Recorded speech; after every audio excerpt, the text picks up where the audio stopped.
In the words of my man E, the chosen one, let's talk about it. From the 90 to the 53 breakdown.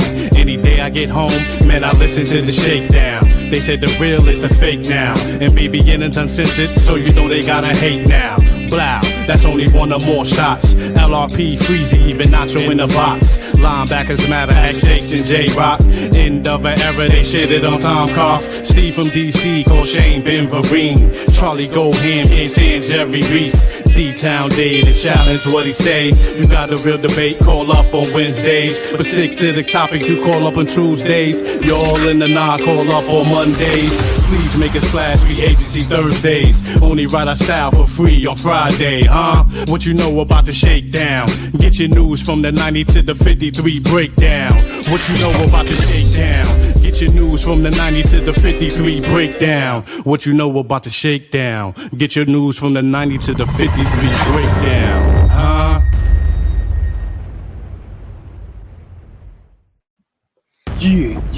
Yeah. What's going on, Big Blue Nation? Sports fans all around the world. You are now tuned in to one of the most dangerous shows on this YouTube. It's the Shakedown, baby. The show for the fans, by the fans. And I am your humble brother, Black Friday. And I got the brothers with me. I got Shakes Montana. I got Same Difference, man. We in the building. Yes, and your host today will be LRP, but we standing in today as a unit. You know what I'm saying, on this topic. Talk Back to Me Tuesdays, man. What's going on, man? Shout out to the family. You know what I'm saying? Applause to the family. What's going on, family? What's happening? What's going on, baby? Topic Tuesdays. Yeah. Yeah, man. We here, baby. What's going on? So you know how we do, man. We talk to the family, try to figure out what's going on with the family and the brethren them. So Shakes Montana, how you feeling, man? What's going on with you, man? You doing all right, fam?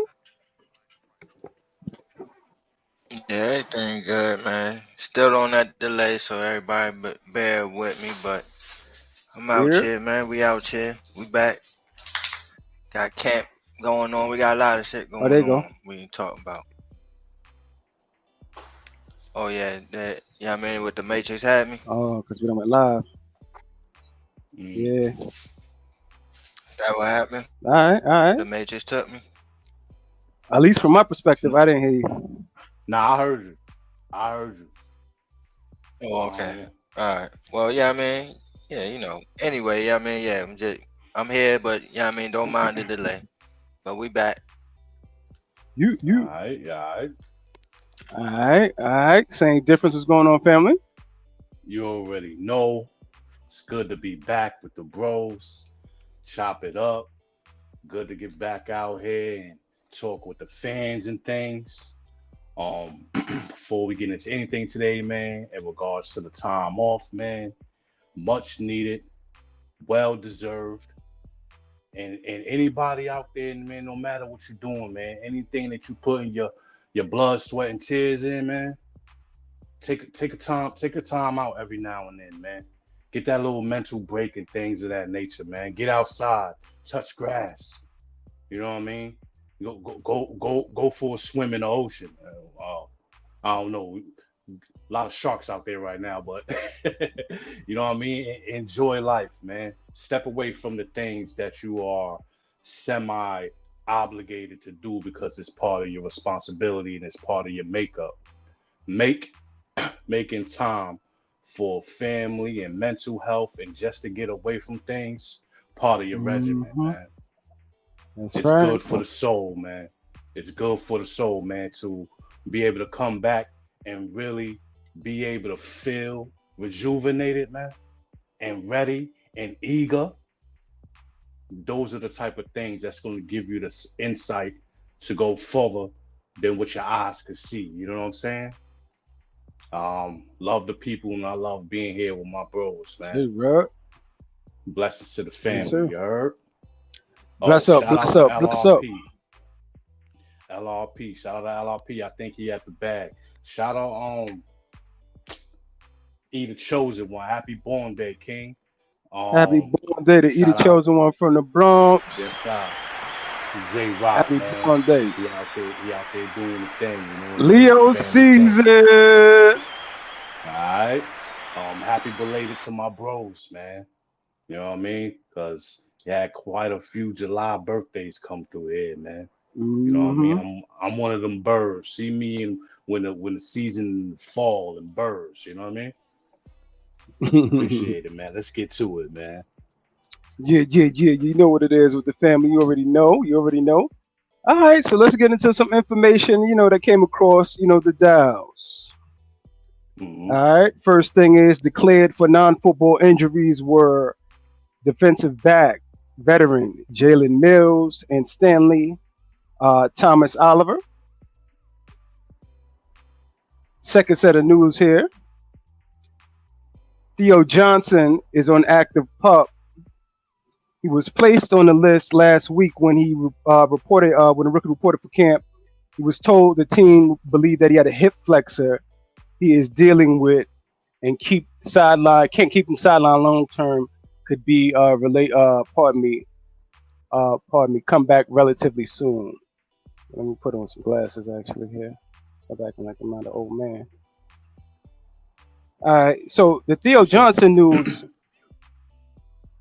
It seems like, for him to have a hip flexor this early, that's something to keep a look at and see if you keep him aggravated. Of course, they're saying it's not long term, but let's see how the young man bounces back. That's an extension, one of those extension cartilages that is coming off of the hip, and let's see exactly what happens with that. I'm not too worried about it. You know what I mean? Any of y'all got any worries about the Theo? Get that done early. Hopefully, get back on the field and get some of this preseason under the belt. You know what I mean? I don't want him going into the season on PUP. You know what I mean? Yeah, we hope not. I ain't worried about it at all. This is kind of like that. Yeah, I mean, low key bubble wrap. You know what I'm saying? Like, all right, here we go. All right, good. This man not gonna start the season. Sat him down. Not gonna start the season now. Y'all know that. Y'all know that now. Yeah, I mean, so he won't be thrown to the wolves just like I don't want him to be. Yeah. So yeah, I mean, it's a little sad news because he hurt, but yeah, I mean, I'm like, all right, cool. Now that's clear. The bell is the starter right now. See, I like that. Exactly what I said it was going.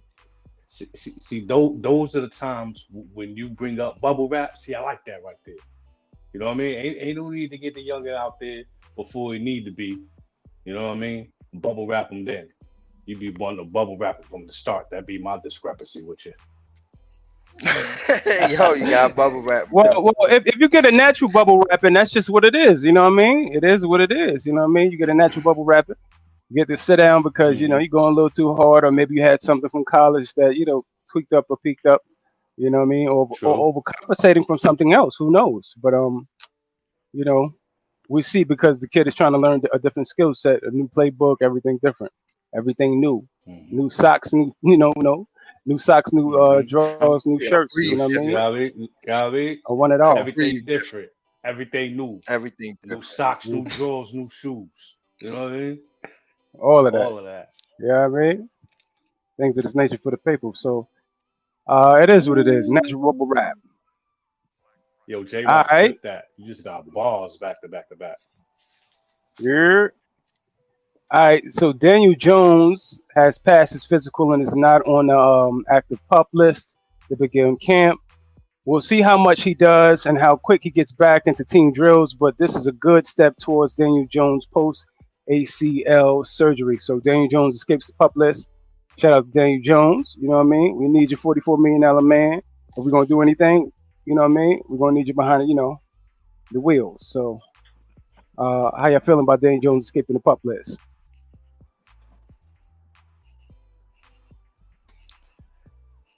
Go ahead, Sam. Shakes Montana. Oh, okay. All right. Well, to me personally, that's great.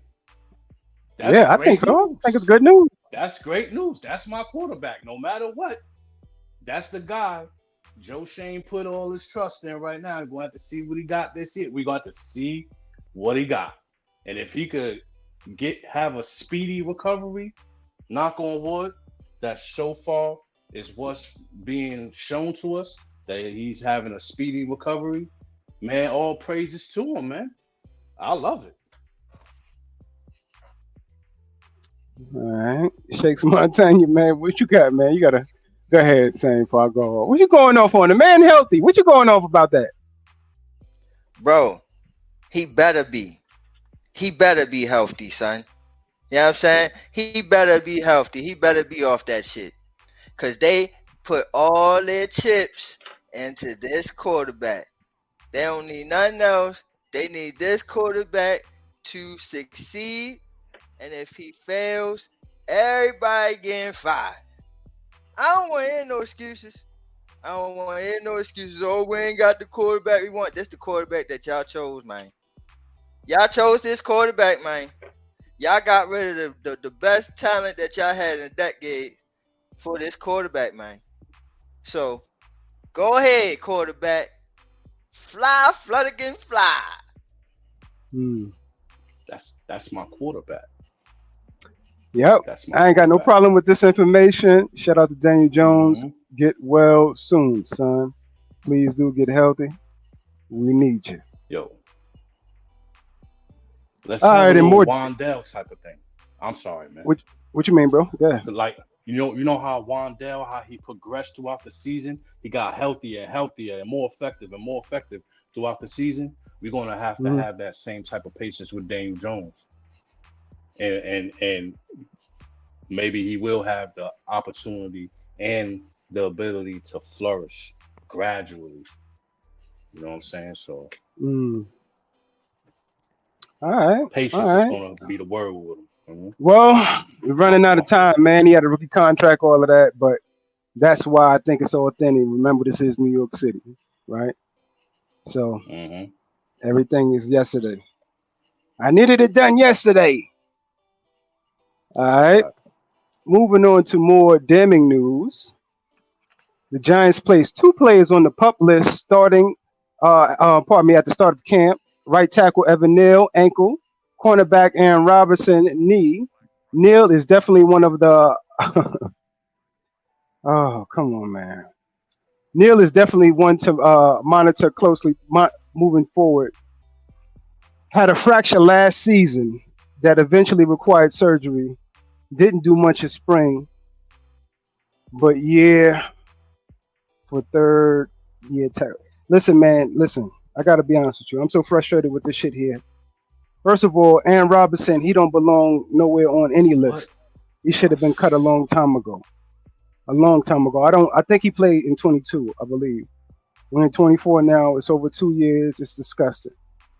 Evan Neal looking like it's going to require a year for him to recover from this, and they need to stop playing around. They need to stop actually playing around. I'm so disappointed in this at this point in time because it's like, all right, well, we already had this problem just with technique. Now he has the injury. We bring in the guy, and you're playing him in the guard position like he's a newbie. Like, there's a situation where this shit is kind of weird. And I say he's a newbie like we have an offensive coordinator from the stock he comes from. So it's getting a little strange because they trying to cover up and play games. But I think at the start of the season, we may see Jermaine Illuminor, light-skinned Jermaine. How y'all feeling about that? Shakes Montana.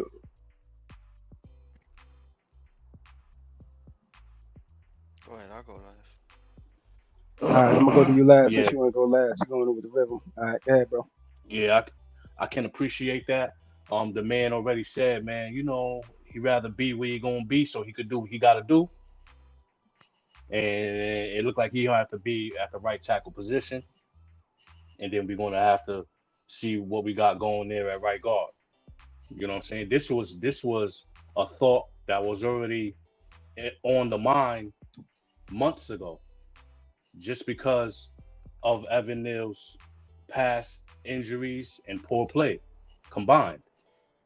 Both of them, this coming into the season, is and was in question.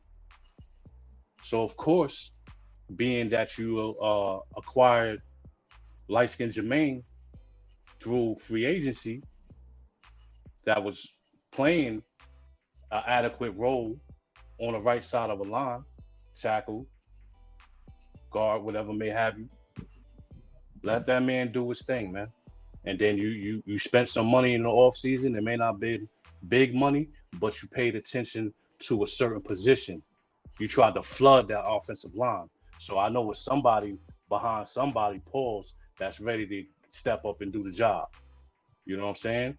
Because, like I said at the top, Evan Neal's um, injury was already in question. You know what I'm saying? Because he keep having the injuries on the same side of his body as well.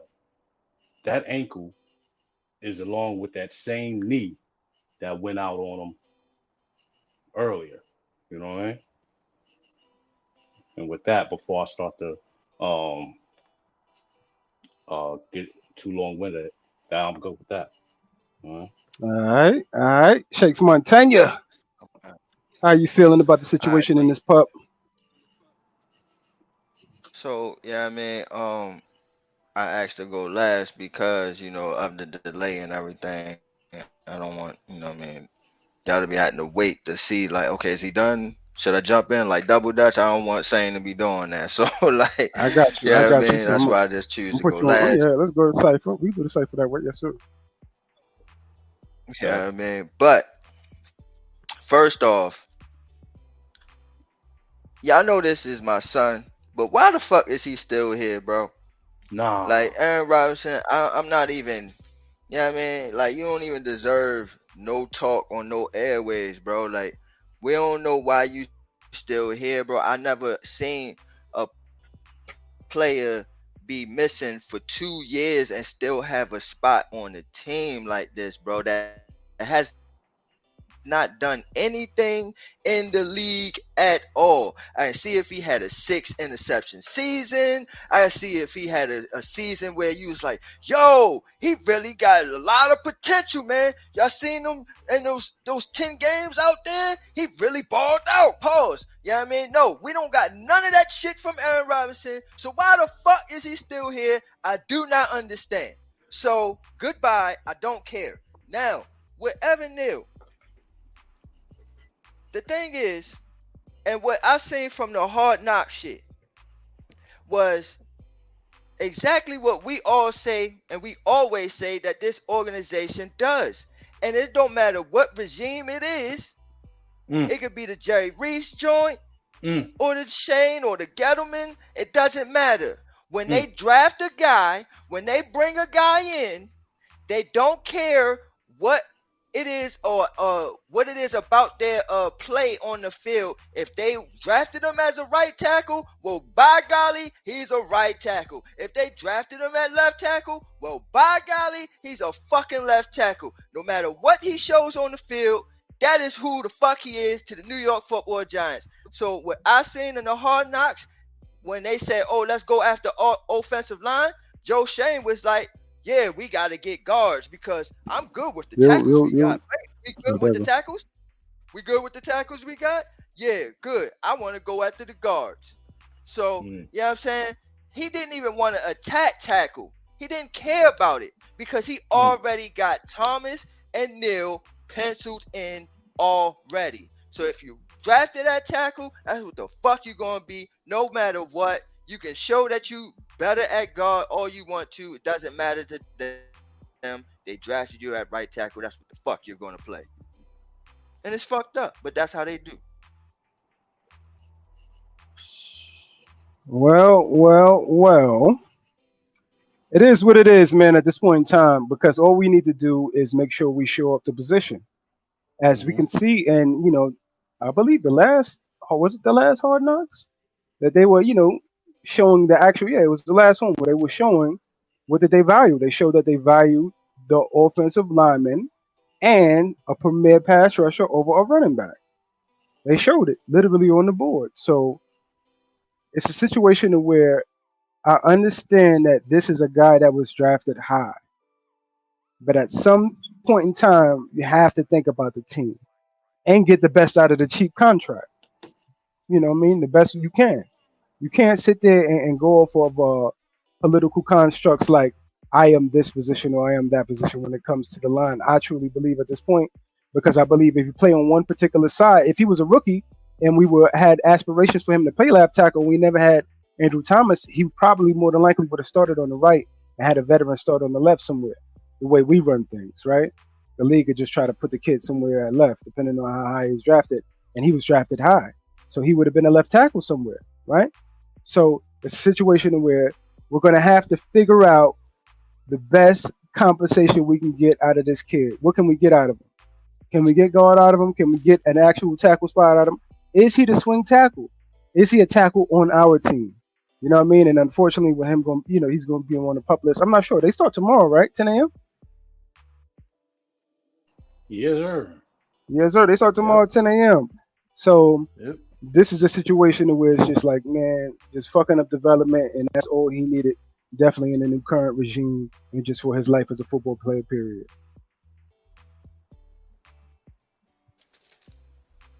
Facts. All right. So, Sam, you got anything else on this before we go to Shakes? Nah, just get better, bro. Get better in all aspects.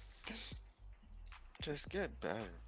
Yeah, just get better. Yeah, No, let's man. be better, man. Get healthy. Get healthy and have a better attitude, man. They Tackling, gonna give working. Evan Neal. My bad. Go ahead. No. Go ahead. Go ahead, Shakes. All No, the time in I'm the just world. saying they just gonna get. They gonna give Evan Neal all the time in the world. Yes, you know what I mean, and all the opportunity to show that he's that right tackle. And it may be too late. Now, here's my thing. Like, they may make that change in this season because of how important that they want that offensive line to work out and be fixed. So, if he comes out the first 3-4 games and shits the bed, you know what I'm saying? Yeah, I don't think they're gonna be so gun shy to be like, no, well, he's the right tackle. No, if he's struggling, they're gonna be like, hey, Jermaine, light skin, get over there. You know what I'm saying? And they're gonna do what they're gonna have to do, man. Like, they may have to make some switches, but they're gonna do it. Listen, So I don't think it's gonna be immediately, but they're gonna go performance based off this season. Mm-hmm. Absolutely. All right. All right. So all right. Let me switch it. One more thing okay, about bro. him, man. The young guy only played 23 games, man. Between health and how long he's actually been here, he only played 23 games. If he could get his health right and his mind right, and really put his mind on playing the sport of football, no matter what position it is, to allow himself to get the best of himself, that'll be the best thing for him. You know what I mean? Got to get over that mental blockage, man. He's starting his own growth, and it's a shame. He Eric Flowering himself, and That's a fact. he can't even be on the field. And it might be the it might be the New York media factor. It's too much pressure for the kid. You know what I mean? Performative. You know what I mean on that level. Yeah. From being one of the best, I was one of the best, and then Joe Shane be bringing up, yo, I'll be putting on the tape from Alabama. I know that guy's in there somewhere, and he's like, yeah, damn, man, I used to be the best. You know what I'm saying? Like, so 23 games ain't enough for me. I need another 17, even 40. Can you stay healthy for these 17? Plus probably hit some playoffs? That'll give you 40 games. And then can I be able to pass judgment on him that's beyond his health? I didn't criticize him to demean the man or anything like that. I'm just making observations as a fan from my viewpoint. You know what I'm saying? You need to work on your technique. You need to be open to playing different positions, pause, and you need to work on your rehab, work on speeding up your recovery. You know what I mean? Don't sit around and then wait for football to damn near start and be like, oh, damn, this ankle don't work how it's supposed to work. Well, you should have probably knew that something wasn't right months ago. You know what I'm saying? Mm-hmm. Who knows his ethic? If you got that type of attitude, oh, I'm not doing that. So who knows your work ethic at home if nobody's watching? Are you bending and stretching that ankle like we told you to? Putting in the Epsom salt? Foot bathing? You know what I'm saying? Doing the We don't know. aftercare. You know what I'm Yeah. saying? For real. You already showed us you ain't gonna do what we suggest that you do. You a left tackle. Big bully badass. You know what I'm saying? All right. That's Mm-hmm. all I gotta say about him, man. Those three things is positive criticism. Because if you got some flaws with yourself, and then somebody's telling you face to face, real to real, these are obvious viewpoints that I'll put on the platter for you. If you could just work on those three things, I see greatness in your future, man. You got to relax and understand the business Mm-hmm. before you be Eric Flowers about the league types. Those are all facts. Those are all facts. All right. So real quick before we go on, see what's up with the people. J Rock in the building. He said, "Smash the Mm-hmm. like button." Mosey, peace to Yes, the sir. tribe. Salute to the family. You're. Ghost in the building. You know what it is. Wrench Gang in the building officially. You know what I mean? Mm-hmm. You're You ready. know what I mean? J Rock said, "No excuses. It's a motto for the season." You know what I mean? It's the motto, man. No excuses, man. J Rock sound like 40 it's on games. brand. On brand. Great news, yes indeed. You know what I'm saying? That was on the Daniel Jones from Ghost. He Okay. said if light skinned Jermaine take over and does well, Neil is gone. He is out of here. Robinson's still here. Stop. What the F? You know what I mean? Word up. Different regimes. Everybody had him. Pause. Yeah, exactly. Exactly. I don't know how cheap that contract is, but man, it must be, you know what I mean? Good on the taxes or something. J Rock Yeah, I said don't up know, man. Evan Neal with his bum ass paws. Damn, J Rock. Mostly said, you know what I mean? Robinson, you still out here? You still here? Hey, you still here? Motherfucker still in the Still getting a building, you hear check. me? I can't be Yeah, mad, you're still man. in Boy, there. still know how to Getting get that a money, check. y'all. Uh, Yeah, you're getting that for money, y'all. nothing. But all right, moving on For to a little bit real. of Giants news. I don't want to Uh-huh. say I told you so. I just better kind of pat myself on the back at least. You did. I You kind of just did. knew what was You going to did. But happen, right? yo, So like it the kind of cookie you looks thought you like, told that, man. yeah, it Wow. kind of looked like Carmen Brasillo is trying to get that right Second one. side Yeah. together. And Mm-hmm. so from the beginning, all the brother ever said was, it could be Greg Van Rotten, man. He fixed his career. Remember, he was a bum over there with the Jets and them. Yo, it could be Jermaine Aluminum. Remember, he was with the Patriots and them and over the, you know what I mean? Yeah. First I domino forgot. that falls is the tackle, which was light skinned Jermaine, and they even talked about it on the Hard Knocks. Put him up on the Mm-hmm. board at about seven plus millions, and Mm-hmm. wind up being one of the pieces. So now the New York Giants bring in Greg Van Rotten, what I call Mm-hmm. the teacher's pet, another one of the proteges of Carmen Brasillo, who was also played on the right side at right guard, as Jermaine Aluminum played right tackle. What y'all thinking about bringing this young fella in here? I'm gonna go to the brother Same Difference first. Then we go to our brothers Shake second. Yo, first of all, peace, God. You manifested that shit right there. Yeah. You manifested that shit Peace, right God. there. Yo, the whole when I'm at a loss for words, man. I'm at a that's great business right there. Is he coming off an injury though? I forgot which Not from my what's understanding, not from my understanding, but I'll do more research on that. Not from my understanding. My understanding, he was but healthy, but that's prior to Carmen putting his hands on him, he wasn't a guy in the league, just like Jermaine. no, yeah, facts, facts. So that's great right there. Put them the two mentals right there together right there. Don't get your spot to he looking to take the next man up spot. You know what I mean? Like he gonna show you what to do. Already know the calls. It's crazy.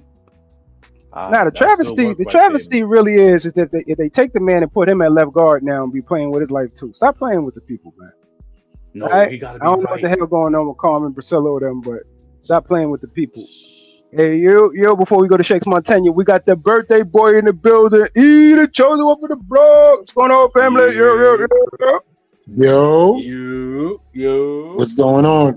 Peace, man. What's up, everybody? Peace, Ain't nothing, man. Your boy didn't land is safe. You know, God bless. Another day. Thank you guys for the birthday shout outs, man. I love you all. And I'm here, brother. Thank you, bro. Thank you, man. Thank you. Word yes, up. Sir. Playing all right. Safe. Yes, brothers. Yes. Yes, sir. I just left Floyd Mayweather so real quick, let's so go nobody better not say nothing to me. All right, hands on, hands and feet. Hands and feet. You know what I mean? All right. Yeah, brother, run the program. I'm just here to play the show now. Yes, sir. You know what it is. Love you, bro. Shakes Montana, talk to me, man. How you feeling about the Greg Van Rotten coming through with the crew? All right, so first off, man, happy birthday once again to E, the chosen one from the Bronx. Said it on yesterday's show, right before. I think it was like 2 hours before. So shouts to my bro. But give it to him again. Pause. Now, secondly, when Black Freezy said this shit, this was right before free agency. Okay, this is right before free agency when everybody is looking at the Brian Burnses and all that of the world. You know what I'm saying? Black Freezy talking about Illuminor and fucking Van Rottens and shit. All right, I want to try and hear that shit, bro. That's a fact. I was not trying to hear that shit at that point in time, bro. That shit was mediocre talking to me. Don't talk to me about no mediocre shit. You may be right, and that's what I said to you. You may be right, but I don't want to hear that shit. And sure enough, one domino fell with the Luminor. I smiled and said, "Okay, Black Freezy, there you go. There go your boy." Then, 2 for 2. Goddamn, boy. Yeah, you channeling your inner shakes. He channeling his inner shakes out here.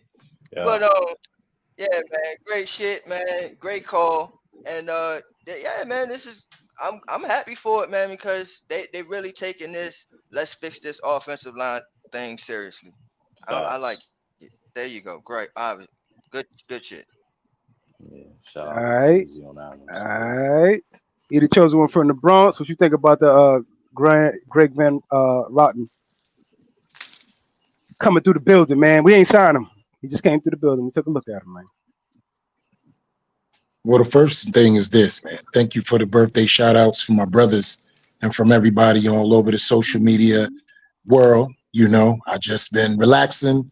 So I finally got a chance to sit down. I know a lot of people don't notice, but Vegas is 110 degrees, 120 degrees on a regular basis.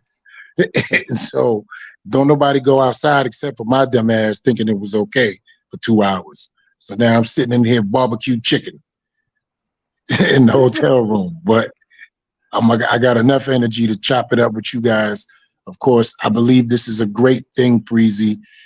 I love the fact that we're not what the Reese era was, right? And when I say the Reese era, I'm only talking about being a reactionary football team.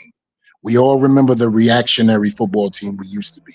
We're being proactive. We understand what's going on with Evan Neal at this point, right? And we just basically know we need to get right before the season starts, especially if you're going to put it on number 8 that you're paying $40 million in a make or break season without a security blanket and Barkley at running back, but knowing that this thing has to happen now.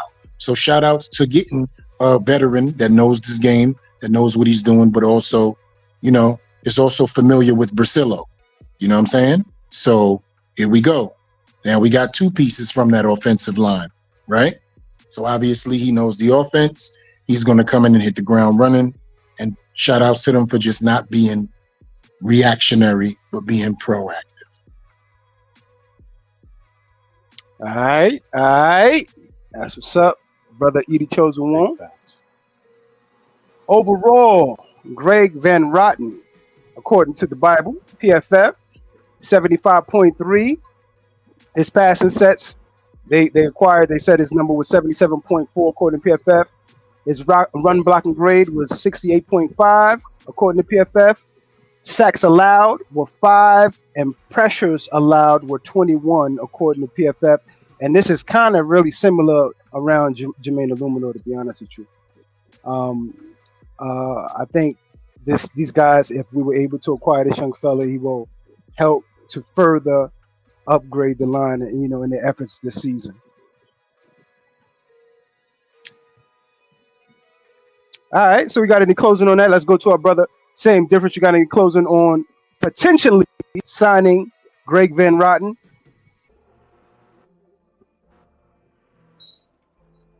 Yeah, that'll be a decent look. That'll be a decent look for somebody that knows to block and scheme and things of that nature. What they're trying to implement and put on the field. You know what I mean? Especially for the guy that was next up. That make him feel like, oh hell nah, y'all ain't about to bring in old school, take my spot. Nah. Lumino moving over. I suppose to be shifting over to the right guard position. Nah, that's just gonna bring more competition amongst teammates. You know what I mean? Which is always good. Competition's always good. I don't want nobody walking in there talking about they got a spot. You know what I mean? Agreed success. Yes, sir. Absolutely. I agree, 110%. All right, Edie chose one from the Bronx. You got any closing on this before we move on? Yeah, I love it, man. I love it. I love the competition. I love the fact that they are doing what they say they need to do. I'm happy that everything was eye-opening. Last season, they went into the season a little overconfident. That's just an understatement. And now they realize what it is. 86 sacks. This is the type of shit that you do. Keep being reactionary. Don't be stupid. That's a fact. That's a fact. Shakes Montana. Talk to me, baby. How we feeling?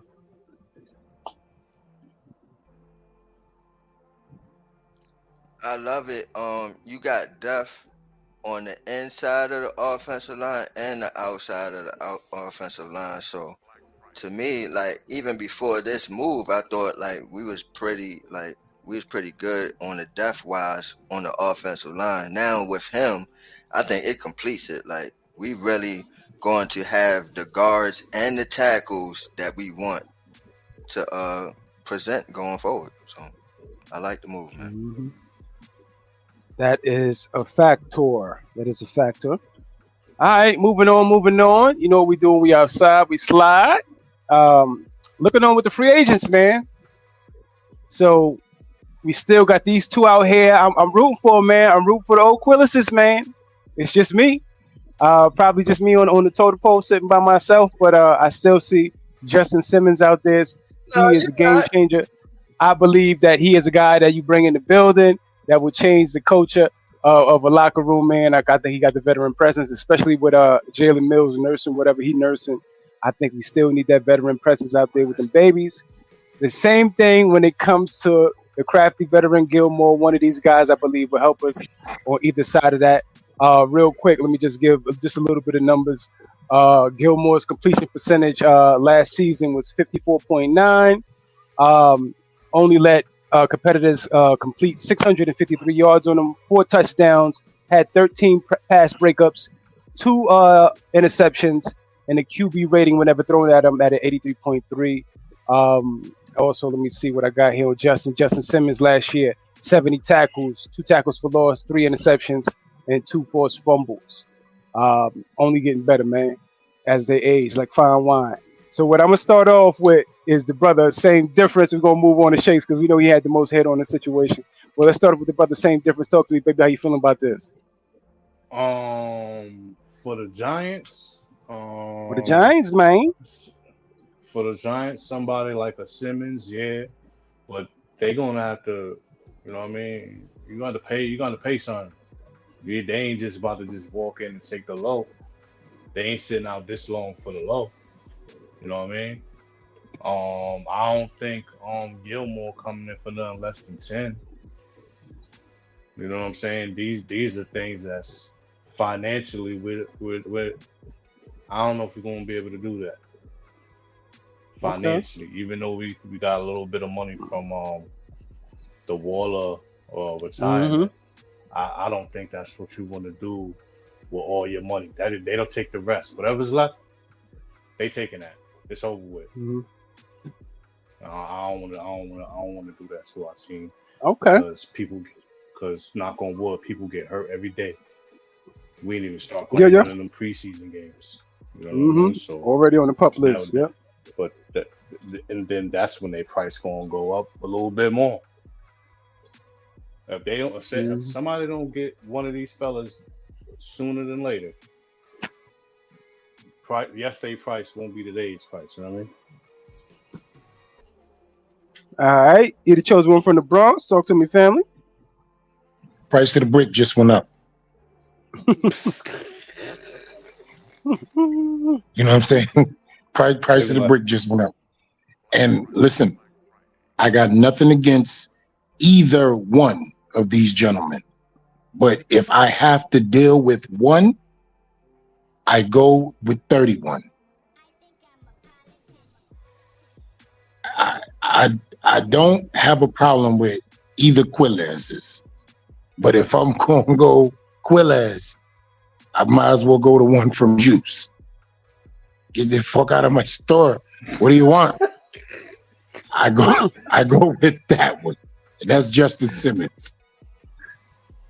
Feel me? I just feel that he in that safety room and what Bowen likes to do, he is a straight natural fit. Now, if Martindale was still here, I would want Gilmore because his defense predicates off cornerbacks being able to hold their ground till the defensive line gets there. Bowen is totally different with the pressure for front seven and also safety help. So he's a smart guy. He knows what to do in the NFL. He would bring a veteran presence that will help out more in a Bowen's defense than Martindale. So I will go with Justin Simmons. All right. I can feel you on that. No diddy. All right, Shakes Montana, talk to me, baby. How you feeling about these free agents and the old man Quillis in the building, baby? Bring them in.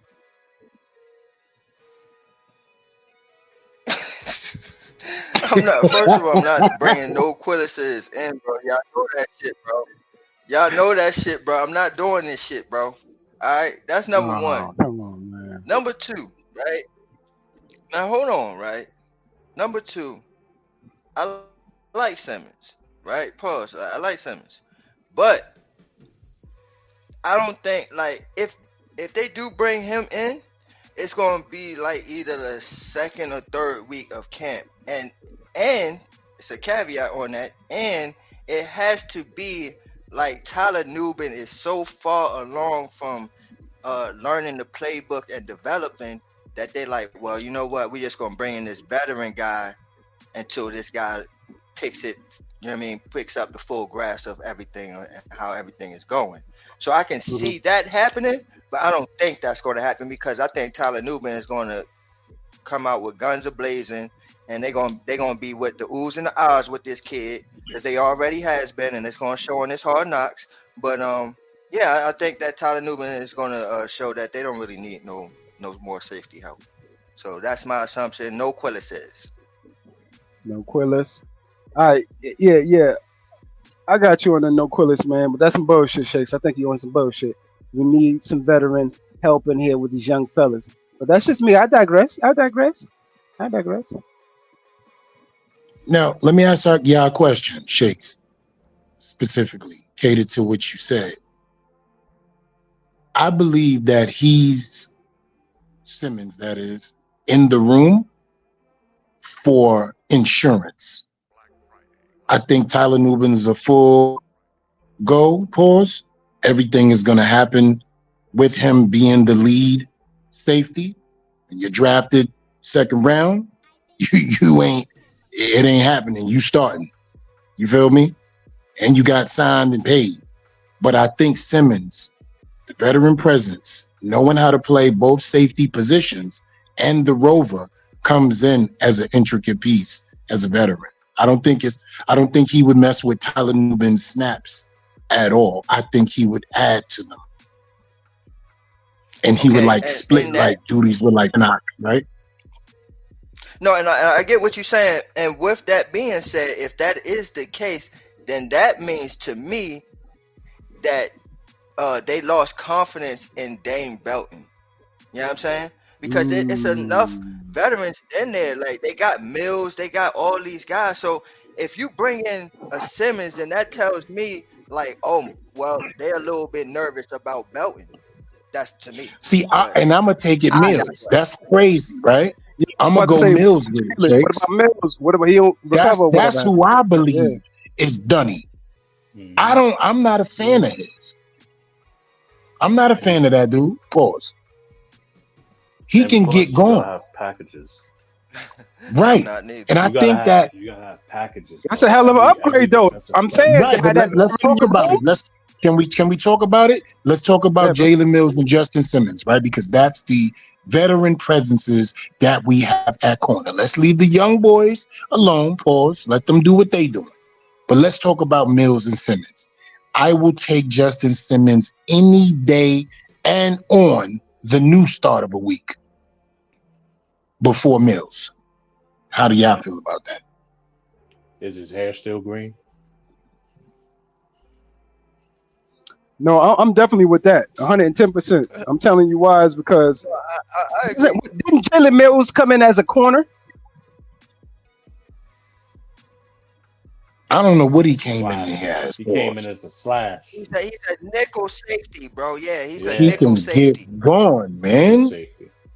So did he play safety in college? Does anybody know? I don't know what he did. He just need to go.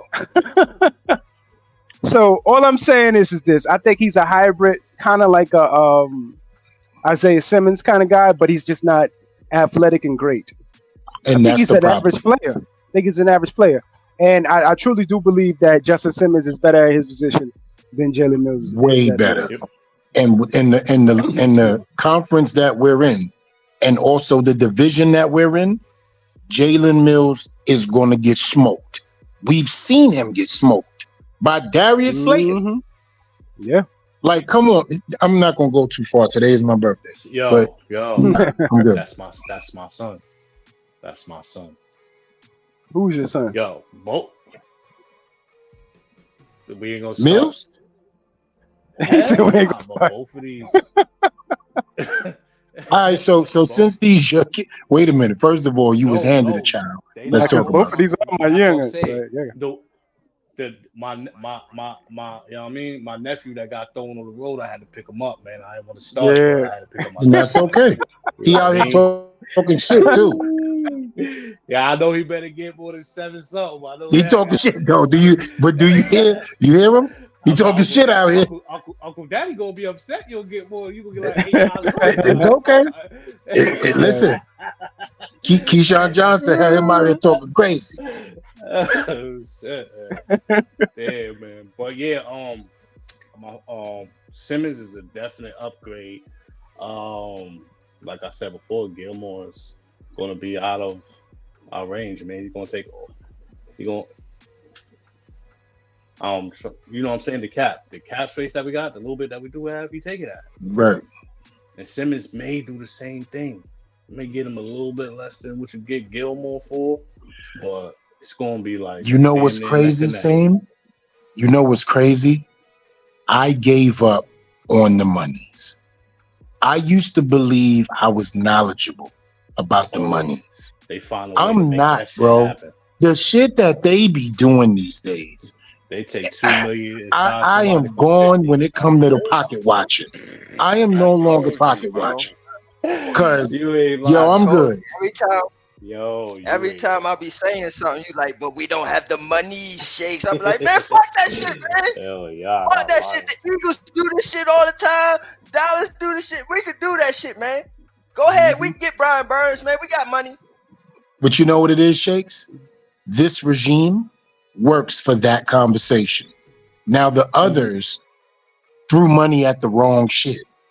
The shit we wanted, they didn't throw the money at. The shit that did not work for them, they threw the money at. Like 190 million in offensive linemen that never panned out and that ain't even on the team no more.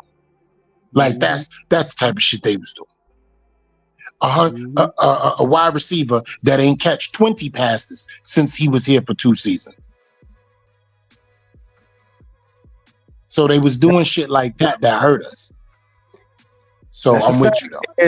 And to be honest with you, my brother Edie chose one from the Bronx. We're getting an inside with perfect segue, the Hard Knocks, which I believe is on right now, right? It's on right now? Yeah, it's on right now. On right now. Shout out to those that are watching it. You know what I mean? We're going to catch up.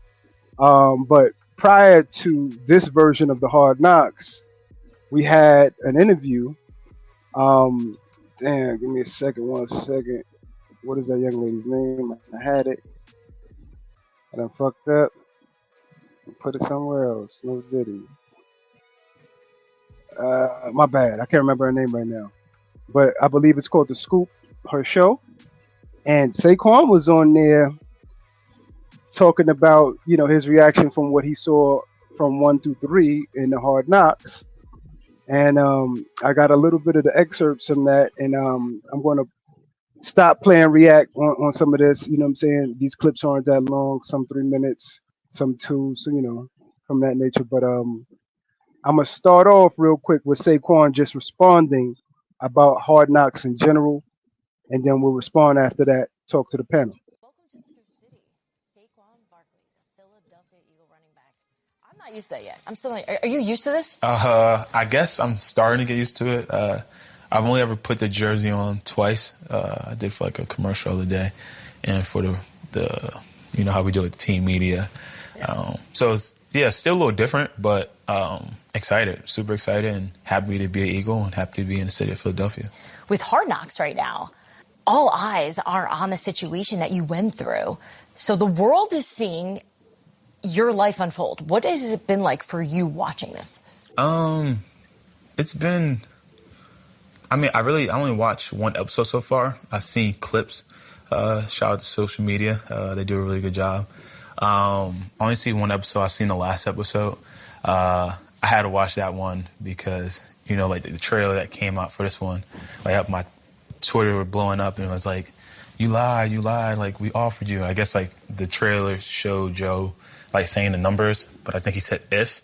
So I was just like, I had to like make sure that like I wasn't gonna look like a liar, especially that I went on social media and came on and said that they never offered me.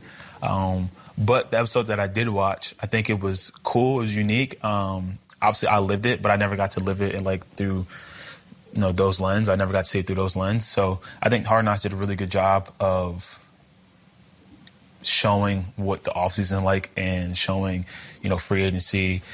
So shout out to Hard Knocks. But it's different. It's like I said, I lived it, but I never got to see it this way.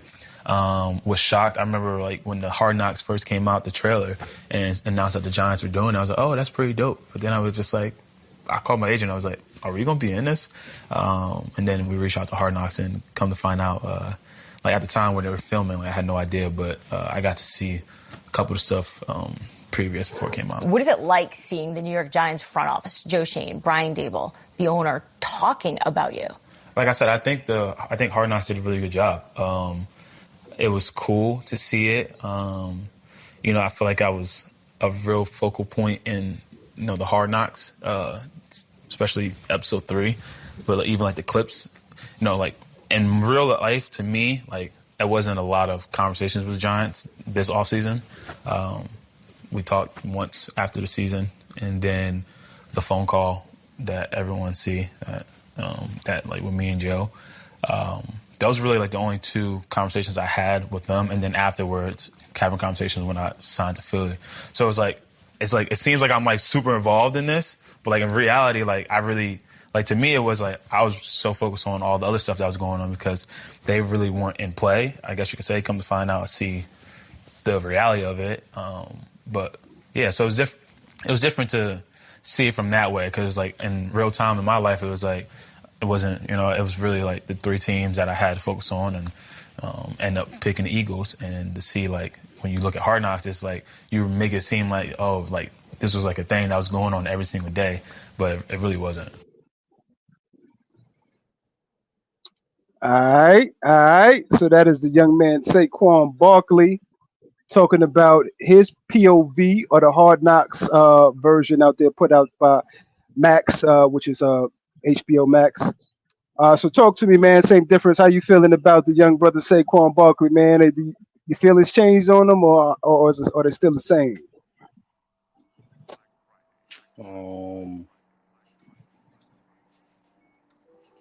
I don't know who telling the truth, who lying, man. What you mean by that? As far as the offer and shit. What you mean Who by lying? Who lying now, man? Who lying now, man? Like, come on, man. Nothing. You spoke to him 2 times, and then you spoke to him after you signed. Like, what? Mm-hmm. Joe Shane out here lying. Barkley wasn't going to resign in the first place. Like, what was it? This shit is just messy, bro. I think we kind of getting a clearer picture. I think it was kind of foggy before. We went back and forth, talked about it on this program multiple times. If you go back to the archives, and you know, kind of believed that they didn't want to pay him what he believed his value was, and we kind of all know it. And he's going to say it, and you're going to hear him say it about the value situation, what teams would do to you, what they can't even assess what you're worth to them, which is crazy because you heard it out the owner's mouth. He's the most popular player. So it gets overwhelming because now you got a regime that didn't draft this guy, but yet he's weighing these major things that he has to do on his team, which is fix the offensive line, and then winds up during some of the rookie events bumping into a colleague in which his daughter play together. So that the family's close, right? The general manager over there with the Carolina, and acquire now Brian Burns in the situation, which is an option that they also presented there, in which we wind up, taking. But from Saquon's POV at this point in time, from the Hard Knocks standpoint, it has to be surreal for him because he got the money, he got the bag, but he just can't be a Giant for life.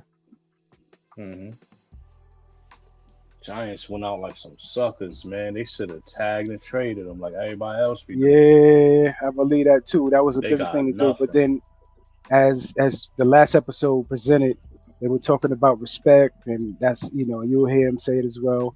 It was a respect thing. They didn't want to tag him again, but I don't think that's what you do in business. I think you were supposed to figure that out the first year, but it wound up spilling into what we see now. Either chose one from the Bronx. Talk to me, man, about Saquon's POV on the Giants, and him on Hard Knocks, man. Yo, I'm gonna be honest. We weighed in on this topic a couple of times. So far, the first 3 episodes has shown us semi the same things, right? Same perspective, same POVs, same language. Meaning as we're going to try. What are we going to do about Saquon? We're going to try. What are we going to do about Saquon? We have to realize the market value. We're going to let him test free agency. It's the same conversations in a roundabout way. And I noticed the people in the building who said, listen, are we really ready to let this person go? Are not in the conversations no more. Shout outs to Chris Rossetti. To me, the smartest man in the room, who never got a chance to speak after he let his intelligence be known the first time they were talking in the first episode. He was heavy because he was letting it be known. Identity, what are we going to do if we let him go? Yeah. Right. Yeah. Also, what I realized about that is that he must be just a part of, I don't know his title, but he must be just a part of talent evaluation versus the finances and all of that. Because that's when you saw Kevin Abrams and the other guys start coming in when they start talking about the numbers. And that's the thing. Period. And that's the thing, because if he's a part of talent evaluation, that means he's also a part of the product that's going to be on the field. So he's saying to them, what are we going to do? He was no longer around talking about nothing after that. Now let's move on. Jettison into the episodes after. They show us Saquon Barkley being on the phone in the preview. Then they show the actual phone call that took 1 minute and 13 seconds.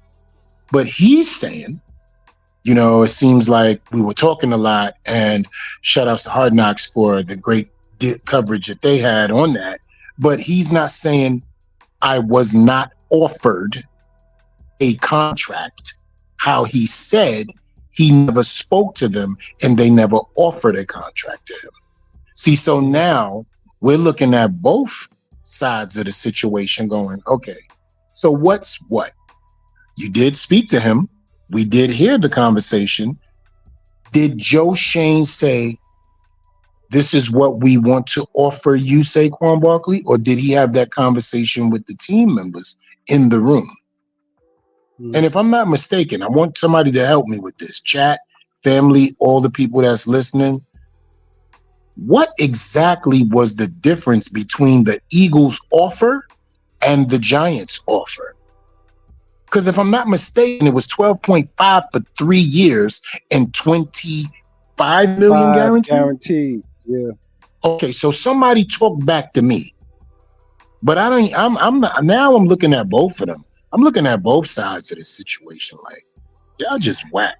I know they wanted to give him 10, but I can't remember what the guarantee was. The guarantee was 25. No, I mean as far as the Giants. Yeah. It was the same 12.5 a year, 36, 25 guaranteed. That was the conversation. Give him 20. That was the contract that he didn't want to sign, is what you're saying?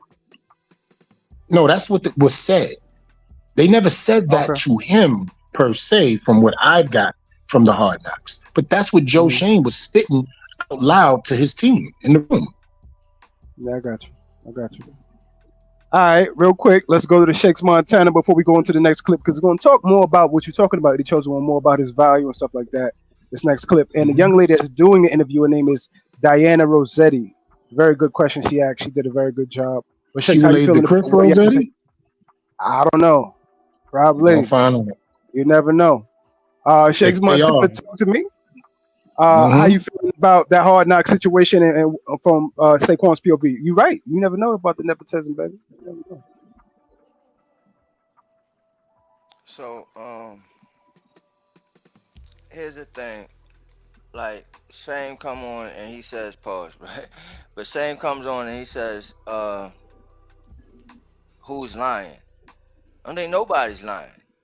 Because from their point of view, or Saquon's perspective, is like, I didn't hear from them, but of course he wouldn't have in that process. And what we seen, he didn't talk to them once that free agency start. It was the agent. Like, Shane talked to him before it actually started. When the day came, pause. You know what I mean? When the day came for free agency, he was talking to the agent. Now, here's the thing. And I could be wrong, right? But this is what I'm hearing or remember from my knowledge of the last episode, is that they did circle back. The agent came back to the Giants and said, listen, this is what we're hearing. This is what we're getting offered. And it was the 25 million guaranteed, right? And so, and I think it was a 12.5 a year, 25 guaranteed. Then Shane said, well, if that's the case, we'll match that. And then we can throw a press conference right now today, and he want to be a Giant for life. That there you go. Now, the next time that he had a conversation with the agent came back to him and said, okay, hold on. Yesterday's price is not today's price. Okay? You know what I'm saying? Now, we was hearing 12.5, but now the Eagles then jacked it up to 15. Can you match that? And Joe Shane said, no, that is too rich for my blood. Okay? But he said, well, can you tell me if that team is a team in the division, which we don't hear what the agent is saying on the other end. We'll get the Barkleys conversation. We hear Barkley and on the other end, but we don't hear the agent and what the agent is saying. So we don't know. But yeah, I mean, that's exactly what he asked the agent was, okay, so it's too rich for my blood, but if the team is in our division, basically, because before the prior conversation where he had with Mara said, man, like, I don't want to lose this talent, but if I do lose this talent, I don't want to lose him to the Eagles. So once he got that conversation with that agent, he was like, oh shit, all right, 15 million too much for my blood, but is it the Eagles? Please don't be the Eagles, because he knew Mara was going to be on that ass. Pause. So in closing, you asked me how do I feel about Barkley, and yes, you're still Benedict. I do understand that you went home. That's awesome for you and your family. Hand claps, yeah to you. Okay, but you still went to the ops, G. You couldn't go to the Jets. Couldn't go Buffalo. You went to the ops. Come on, man. Come on, man. No, you still Benedict Barkley to me, but I do understand. Yeah, I mean that it's all on Mara, not Mara. Excuse me, sorry, Mara. But it was all on Shane, and Dable just went along with the ride. So I'm pointing all fingers at Shane in this decision. This is all of him, because even in that situation, he could have paid that 15. He could have matched that 15, but he didn't want to. Nope. He did not. And so let's go into the second portion of Saquon Barkley talking about his value and his worth. And this clip here is about 3 minutes and 42 seconds. You talked to the Giants at the end of the season, and you didn't really have a lot of communication between then and then the phone call when Joe answers to check in with you to basically say, like, hey, go out, go see what you got out there. Yeah. What did that feel like when he told you that? Yeah, I guess a lot of people didn't like how I was on the phone, how I reacted on the phone. What, like your tone? Yeah, I guess my tone. But, like, if anybody who knows me, like, I answer the phone. That's kind of how I talk. Yeah, I mean, at the time, how did I feel about that? At the time, it was like, all right, I was a little fed up a little bit, to be honest, because we talked after the season. Like, they were like, do you still want to be a Giant? I was like, I already said where I want to be, like I said on the phone. All right, and they said, all right, we're going to figure it out. We're going to make it work. We'll talk to your agent. Then they said at the combine, they talked to my agent. They said that, we're going to have a deal. We'll have something ready for you. Then come to find out they didn't want to send me an offer because they didn't want to be disrespectful or whatever, what Joe said on that episode or that scene. And then the phone call when, it was kind of weird for me, like, to be like, it felt like the only way, like, the Giants wanted me if I was able to go show my worth to someone. Like, I was able to go prove that, like, a team would want to pay me. So, like, then maybe they would want to pay me. That wasn't like what it was. That's what it was. That was the reality. They were basically challenging you to say, hey, this is how we value you. This is what we think of you. Go ahead. Go see what's out there. Yeah. And you'll go find out that you're not worth you think you're worth. Yeah. That's, I think you said it perfectly. I didn't necessarily, like, in that moment when they were like, give them an offer, like, give them a chance to match it. Like, that's why I was just like, you already know where I want to be. Like, I said that. And, like, I feel like I kind of, like, didn't want to continue to come off like I'm begging. Like, I already said multiple times, like, where I want to be, that I want to be a Giant for life. But at that point, like, I kind of knew it probably wasn't going to happen because I was concerned too, knowing with the market. I just got tagged the year before. Obviously, I wasn't getting tagged. Everyone's saying this and that about the running back market.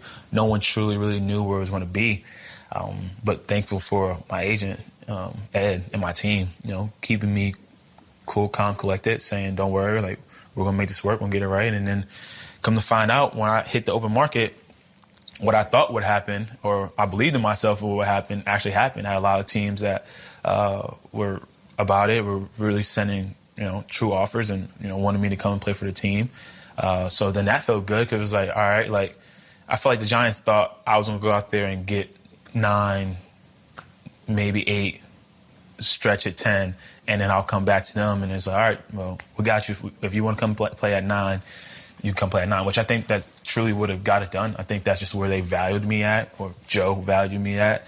That's what, he had a price point where he was willing to pay, and he wasn't going to go over to it. And kudos to him for sticking to his gut. But yeah, that's how I feel, and I kind of felt like it was like, kind of a little disrespectful, to be honest, because it's kind of like a slap in the face. But you go see what you are worth, and then if you're worth that, we'll see if you're worth it, and maybe we'll match it. Yeah, so you talked to the Giants at the end of the season, and you didn't really have a lot of communication between then and then the phone call when Joe answers to check in with you to basically say, like, hey, go out, go see what you got out there. Yeah. What did that feel like when he told you that? Yeah, I guess a lot of people didn't like how I was on the phone, how I reacted on the phone. What, like your tone? Yeah, I guess my tone. But, like, if anybody who knows me, like, I answer the phone. That's kind of like how I talk. Yeah, I mean, at the time, how did I feel about that? At the time, it was like, all right, I was a little fed up a little bit, to be honest, because we talked after the season. Like, they were like, do you still want to be a Giant? I was like, I already said where I want to be, like I said on the phone. All right, and they said, all right, we're going to figure it out. We're going to make it work. We'll talk to your agent. Then they said, all right. So real quick, man, Saquon Barkley, just like Shake said just a few moments ago, that Joe Shane stuck it to his guts and got the value that he wanted in the running back. He just didn't value the guy, man. He didn't want to pay him the money. Mosley said it earlier. We kind of already knew it. We already knew what the hell was going on. But I start off with the brother, same difference. Talk to me, my brother. How you feel about this clip right here? Saquon talking about his value in the league. Saying he didn't value that. He didn't value the player, man. So he disrespect the man 2-3 times over. He couldn't not disrespect him. You was trying not to disrespect him, but couldn't help it and disrespected him, man. The man was 50% of the offense when Daniel Jones was most successful. When your quarterback that you paid all that money to was most successful, I was 50% of the offense. I was the engine that made this offense go. And you're not going to pay me because I got an injury here and there. You know what I mean? He's definitely got these games circled. The games against the Giants, Saquon Barkley has got those games circled, man. Mm-hmm. They devalued him, and they lost out. And we get to pay him. We get to play him at least for the next 3 years, 6 times. Oh, I'm done with it, man. Mm-hmm. Yeah, now I feel you, family. No Diddy. He the chosen one from the Bronx, man. Talk about Cuzzo, man. Talk about the family, man, on value and how the Giants treated him, man. So go get your value, son, and tell us how much you're worth. Yo. First of all, I'm going to talk about how disrespectful that is. I don't think people see it like me, but I'm definitely going to talk about how I feel that's disrespectful in every kind of way. If we look at Saquon Barkley's 2022 season, coming off injury, he dominated at the running back position. He came off injury and dominated at the running back position. He had a fire burning. He knew it was over. He said himself, I just want to go out there and kill. I just want to shut people up. I hear the chatter, even from within the organization. Is he done? Is he going to be a Giant? Is he going to do anything to prove himself? He proved himself to Joe Shane and them the moment they got here as the regime. He was the reason why Joe Shane looked good by keeping him and Brian Dable as a head coach. Without Saquon Barkley, Brian Dable does not get Coach of the Year. Facts. So his value goes beyond just him on the football field. It ties to the brass. That's what John Mara meant when he said, if we lose him, I'm going to have trouble sleeping, because he has brought money to that stadium, filled that situation up, put seats in the building. But most of all, he was the best offensive player that we have had, barring injury or whatever the case may be. It's disrespect, man, to be like, yo, listen, we just gonna let you go test the market because we've done all of that stuff that we did last season and we don't want to go back to doing that again. So I think we just come up with letting you test the market.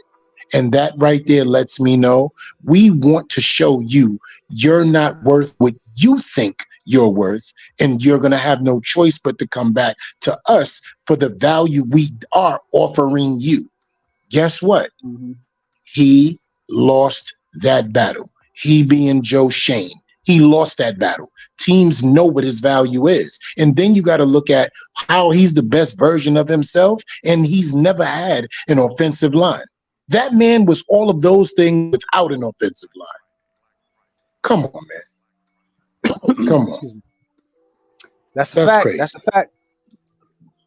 Shakes Montana, talk to us, man. Were you talking about with the value on Saquon, man, as they disrespect him as he walks out the building?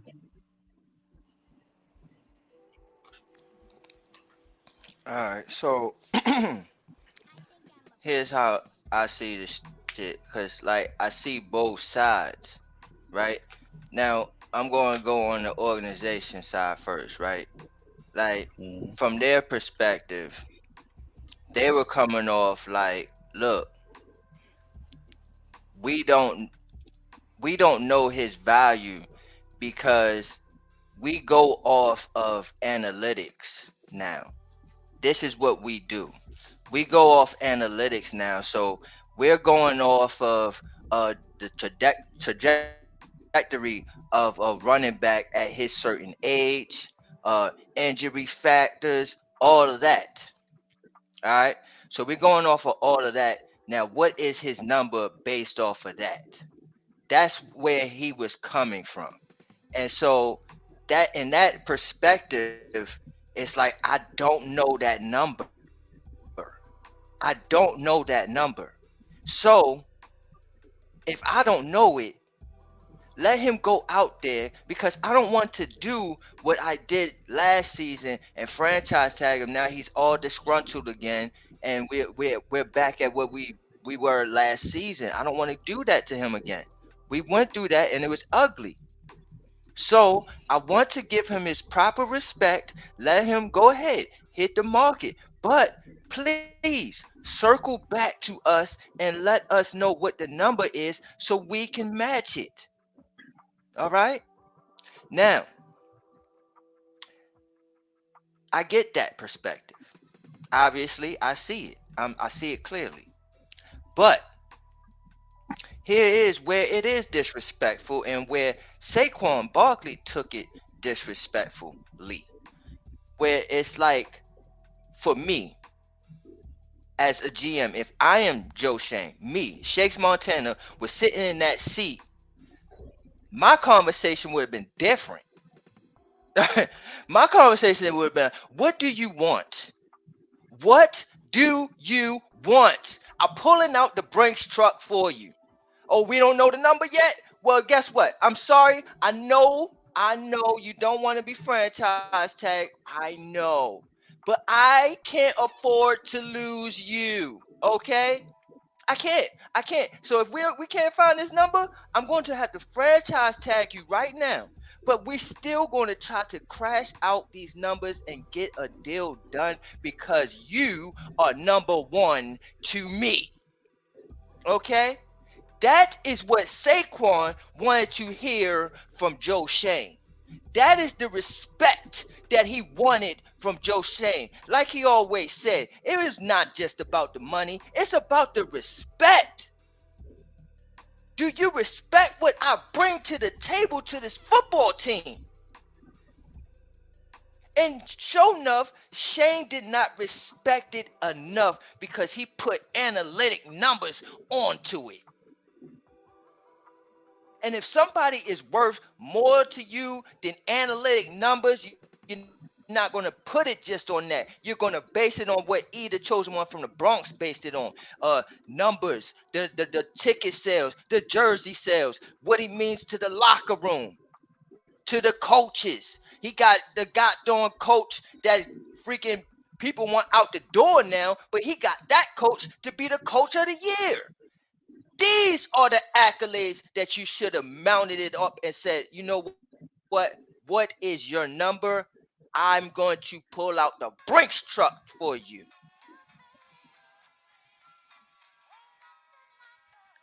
We love you.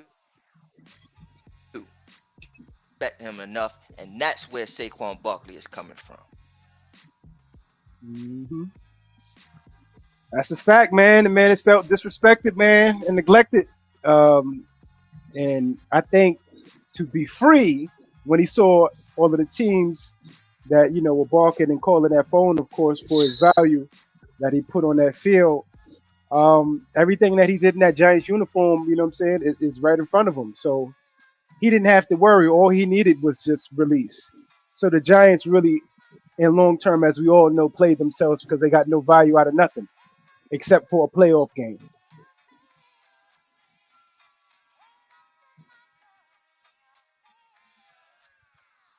So, especially when you let your cash cow out the building, you know what I mean? You got no value for it. You didn't trade for him. You didn't do nothing. You did nothing 99. You know what I mean? So it's a situation where it's a sad love song, man. Sad state of events when it comes to Saquon Barkley, man. I got one last clip, man, I'm going to play here. I was going to play all the rest of them, but it's too damn long for all of that. I got one last clip I'm going to play here, and this is pretty much Saquon talking about the business and how he got caught up in that. This clip is about 6 minutes, but I'm not going to play the full clip. But let's listen to the last clip here about Saquon and his dealings with the New York Football Giants. Because were you more emotional then? Were you more disappointed in the process? Because, you know, the Giants had to make a decision. They're getting deals done with a lot of key players on your team. They signed Daniel Jones. You know, they potentially use the tag, you know, they're going to use the tag on you. Yeah. What was it about the situation that was frustrating for you 2 years ago? Not that they paid Daniel. It wasn't that they paid Daniel. They paid Daniel, they paid AT, they paid Dex. They got everybody done that felt like, you know, was a key part of why they made it to the playoffs and why we were a successful team that year. With me, you know, they could sit there and Joe, he made a comment, said that it took 10 years off his life. Like, if it took 10 years off your life, what do you think it did for me? Yeah. But, like, they made offers to me, but it was like my offer, I never really got a true negotiation because, like, Daniel got the deal done before the tag deadline. Literally, he got it done. It was almost on the minute. Yeah, and then I got tagged right after. Dex and Andrew got their stuff done, but, like, it was different. Like, they didn't have, like, to worry about, like, they can go in there and negotiate. So, like, for us, like, I never feel like we really got a fair negotiation once I got tagged. Like, they send me something before the tag deadline and didn't agree with it. Felt like the guarantee money wasn't there. All I asked was, like, I'm fine with this contract. Can we just guarantee the first 2 years? They tagged me, and I was like, I already know how this is going to go. They said, listen, sit down. Joe was like, I'll talk to the ownership, this and that third, we'll get back to you. And then crickets. It was like, all right. And then after that, like, it kind of was like, I didn't like because I get the business, but it's like they have the tag, right? So when they tag me now, they have all the leverage. And it's just like, all right, I get you have all the leverage, and you should do this, like, you're doing your job. But at the end of the day, like, can I get some respect too? Like, just, can we get this thing going? Like, can we find a way, like, the same way how you found a way to get DJ done, how you get Dex done, Andrew done? Could we have found a way to get me done? But that's in the past. I don't really care about that because ultimately, like, I got tagged, played for the 10 mil, and then I end up getting more money. Like, I end up, like, that's why you like, at the time, it seemed like it was a disaster, and I'm like, oh man, like, I gotta do this. But in reality, like, I bet on myself, and I came out on top in that scenario. How do you look back? All right. So young Saquon, man, out there getting the money on. According to Mike Florio, he's saying here that Saquon, the offer that the Giants put on the table for him had $22 million in guarantees, and Saquon got 25. So it looks like they were squabbling a little bit over the $3 million mark, plus how to move around that money on the cap from a yearly expenditure. All right, same difference, man. I know you said you was done with it, man, but let's cap it off, man. How you feel about young Saquon fighting for his value and then winding up over there in Philly in the way we disrespected him going out the door, man?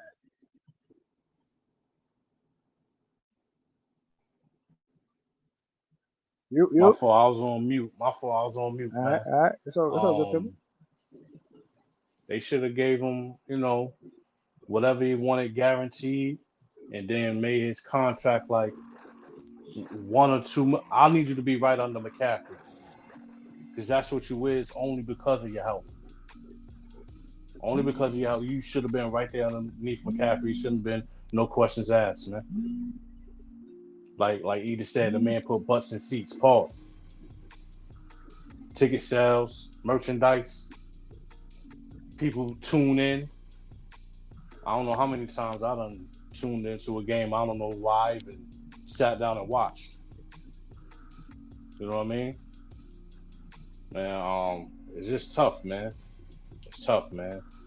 When you don't want to pay somebody what they worth, you want to go by the market and things of that nature like that, then that's gonna be you looking like, that analytics, like Shakes was saying, don't mean shit when it comes to certain individuals.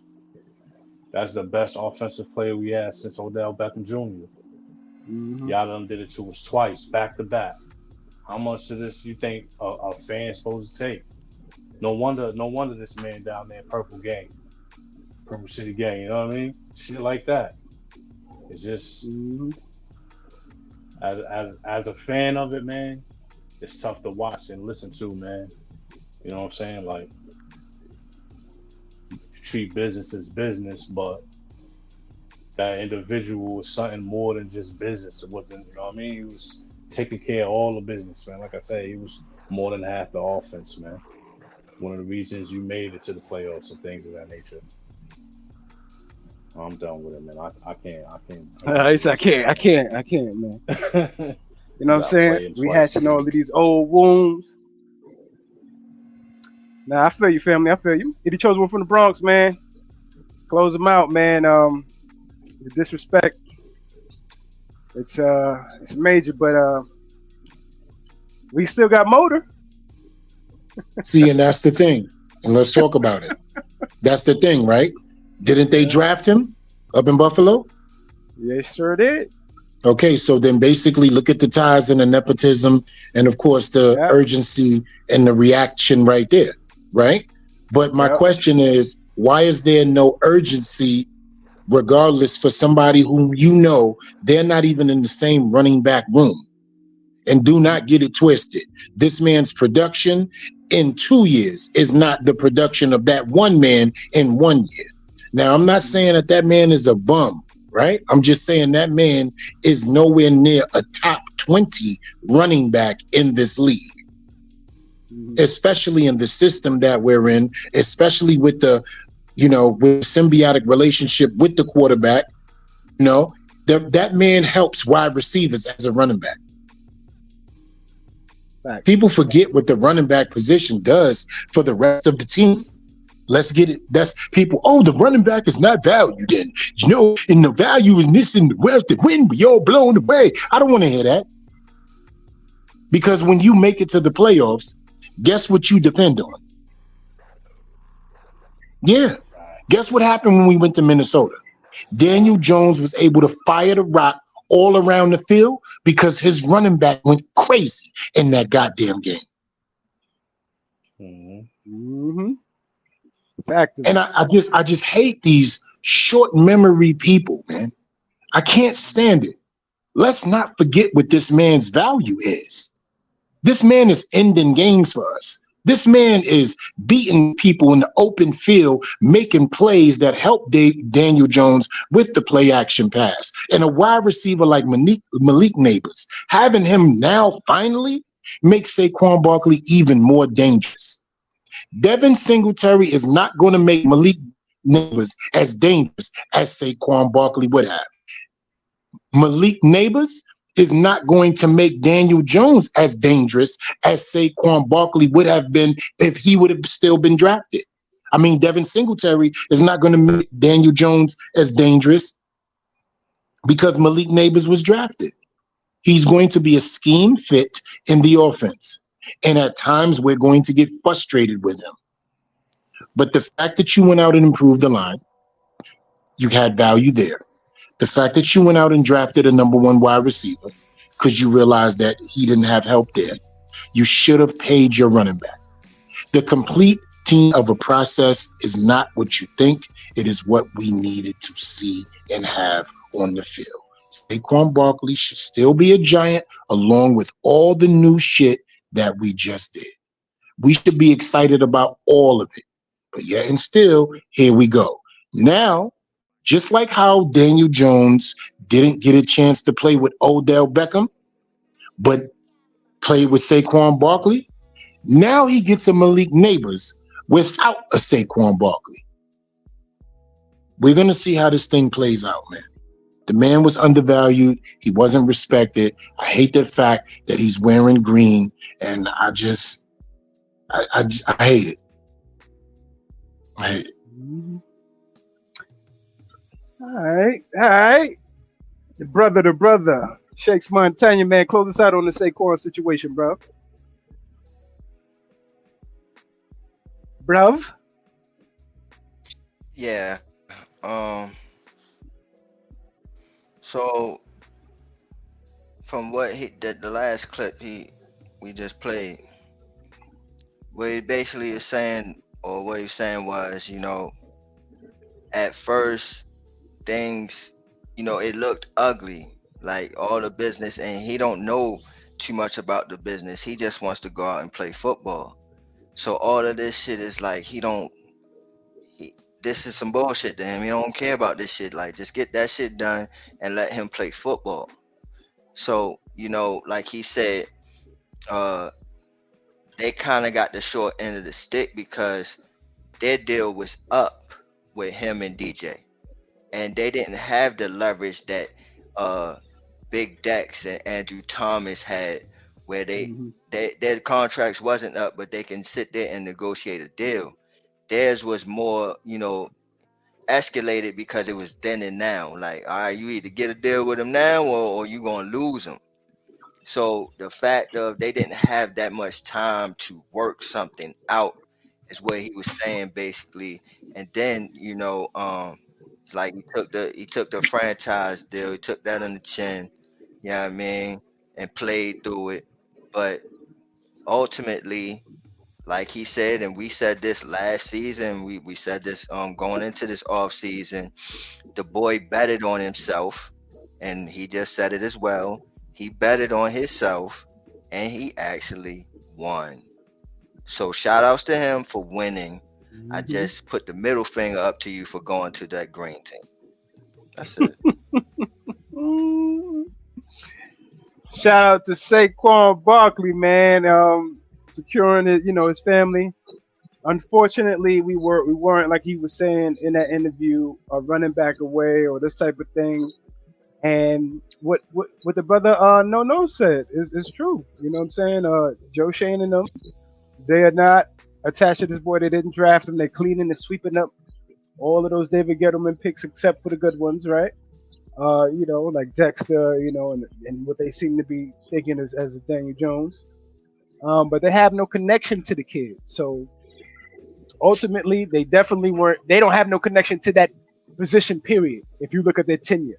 That's what I'm talking about. They've never had anything like him. He's Come on. Come on, and Freeze, just to touch on the point real fast. I'm not cutting your wisdom, because we had these conversations 2-3 years in a row when we kept our eyes up in Orchard Park. You know what I'm saying? On the Buffalo Bills, saying to ourselves for 3 goddamn years in a row when Devin Singletary was there, yo, man, if they get a running back, running back. As a matter of fact, we got him and Zach Moss. Yeah, we gave them running backs every year. Like, yo, let me tell you something right now. They get him motherfucking Derrick Henry, and it'll be crazy for them. They get him up. We was throwing running backs on that team because we understood that when it came down to the postseason, Devin Singletary was not going to be able to carry a team or help Josh Allen in that way. And what happened? They lost every game in the playoffs since Josh Allen has been there off not being able to run the ball and his arm. Yeah, that's why he wound up running the ball. Exactly. Right? But guess what? If they have a running game, the pressure off him, they're killing clock management with the arm that he has, with being an extension of the running game. They win possibly a game against Patrick Mahomes the way Patrick Mahomes won it against him. Having an Isaiah Pacheco, now you got the check for him, takes the pressure off Patrick Mahomes, opens up 17, 18-yard runs, things like that. And we all know what he does with his arm. Phenom, right? That's why Buffalo lost that shootout, and we watched Brian Dable look like a red Buddha on the sidelines, right? That divisional round against them last year, 2 years ago. So they never valued the running back position while Joe Shane and Brian Dable was in Buffalo. And all they're doing is being who they really are with us. It's just a shame, because we always said, imagine Saquon Barkley with a Josh Allen. We've done that shit before. That's so, a fact. Come on, man. Come on with it. Yeah. It is what it is at this point in time, and we got to call the spade a spade. And at this point in time, we're going to try to do the same thing they were doing, try to get it done with the tandem. I would kind of, I got to be honest with you. You lose a phenomenal player like Saquon, I would rather them not trying to replace him with some other thing anyway. You just get you a good room of running backs, and you figure out who got the hot hand, and then you go from there. You go from there until you're in a position to draft a guy, because you definitely ain't going to pay one in the open market. So it is what it is, baby. So all right, man, that was it for the content, man. One thing I wanted to ask before we leave here, man, and take closing statements. Pardon me, I think coming down a little cold here too. LeBron James' son, Bronny James. There is so much hate I see on this kid here. Shout out to Edie Chosen One from the Bronx. He said the kid never been ready. Right? I'm a fan of the highlights and the clips, and you see that they hype them up. You know what I mean? Because some of these platforms have these kids all hyped up, showing the best. But when I realized this boy was only averaging 4 points a game from high school to college to now, even in the summer league, I'm like, damn, son, this shit looking nasty. This shit looking nasty out here, man. So, is the hate?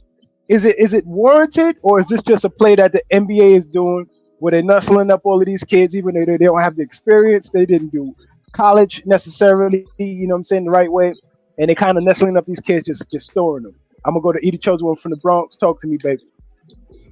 And I'll also mix that in with my closing statement and try not to be too long-winded, because I'm about to go take my ass by the pool and have a Mai Tai. Hell yeah. Hell yeah. So, listen, man. First and foremost, shout outs to you, Freezy. Hell of a job today moderating and keeping this thing going, hosting and MCing, baby. My brothers, it's been a pleasure. I missed you all. And God, we back, baby. Like a spine on the movie screen. You know what I'm saying? So, here's my take on Bronny James once again. It is not his fault. The fact that daddy was able to maneuver and pull the strings on the Geppetto shit is put him in a position to go through what he's going through. Anybody with eyes and everybody that knows the game recognizes that this kid should have at least stayed in college one more time. But if he stays in college one more year, the option on LeBron's contract that has not been extended yet runs out in 2025. So it was a chess move by his father. You know what? I bring my son through the rankings for nepotism. Shout outs to LeBron James, because if I could do it with my son, or we could do it with our sons or daughters or family members, we definitely are going to do it, because it's an old past tradition.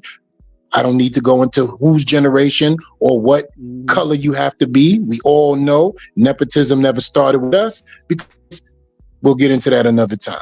But I'm happy that it's arrived and he's able to do that, because that's what it really is. But as far as being ready, there's a certain amount of skills that you have to have when you get in front of the pros, those that are trying, and those that are ascending in basketball coming from the college game that mastered it. And it's called competition and straight being a target. One, you can see that he's not ready yet for the competition. Two, they targeted that ass in summer league. You know why? Since you're going to be who everybody's watching, I'm going to make them watch me by doing what I'm going to do to you. He got his ass bust. There was no questions on the defensive end or anything. And don't give me that little bullshit. Well, he had 6. Well, he had 4. Let me tell you who's really busting niggas on their ass. Pause. Scottie Pippen Jr. That's who's hurting the game. Really? I saw him play live yesterday. Where he at? I was here yesterday. He's in Memphis. That's who the real deal is. That's what it's about. He's getting crazy. You feel me? And I'm not saying Bronny James does not have the skill set, or he's not ever going to obtain it. I'm saying the laboratory has to be open like Dexter, pause, every day, because he's got a hill to climb. He's not his daddy. See, daddy came in at 18 years old, 19, showing the world, you can put the press on my back because I got this. And now all my accomplishments has put me in a position where I can nepotistically bring my child into the NBA. He has to get it together, because he is a target. Of all the young cats that looked up to his father, that's the reason why they're in the NBA, and he didn't have to work as hard to get there. They're going to show him how they feel about that. That's the only problem that I got with the kid. Outside of that, I think he's a humble kid. He'll get himself right. He can just, if that clutch gene is really there, you feel me, mentally, then he'll have it right. He has the greatest mentor in the world. His father's one of the greatest 5 basketball players to ever play. That may be an issue too, pressurizing him, right? We don't know. But you on the stage now, young man. Either we're going to close the curtain, or you going to show everybody you worth paying the admission price. You the chosen one from the Bronx, and I'm in Vegas. I love y'all. You the chosen one from the Bronx. Enjoy your birthday, your born day, all of the above, my brother. All right. We got our brother, same difference, man. Take us to the crib, man. And why they doing that to young Bron? Bronny! Just ain't ready yet, man. It ain't his time yet, man. It's gonna take another year. You know what I mean? He's G League material right now. You know what I mean? Like, to be in the NBA right now, that's a big stage for him right now that he's not ready for right now. He's gonna have to get out here, create his own identity. I'm not my dad's son. I'm Bronny James. You know what I'm saying? You got to create that own identity, because, like Eva Chosen said, they gonna ask you. They look camera on you, so I know the camera on me. You know what I mean? I know the camera on me. You know what I mean? Since hey, you know what I mean? He's the biggest thing to come out the draft. You can't even name nobody else that came out the draft. And he went 55 to his dad's team. He got a lot of growing to do in regards to playing this game. My closing statement, man. Thank you everybody for coming out. Shout out Wrench Gang. Shout out J Rock. Shout out Black Rock.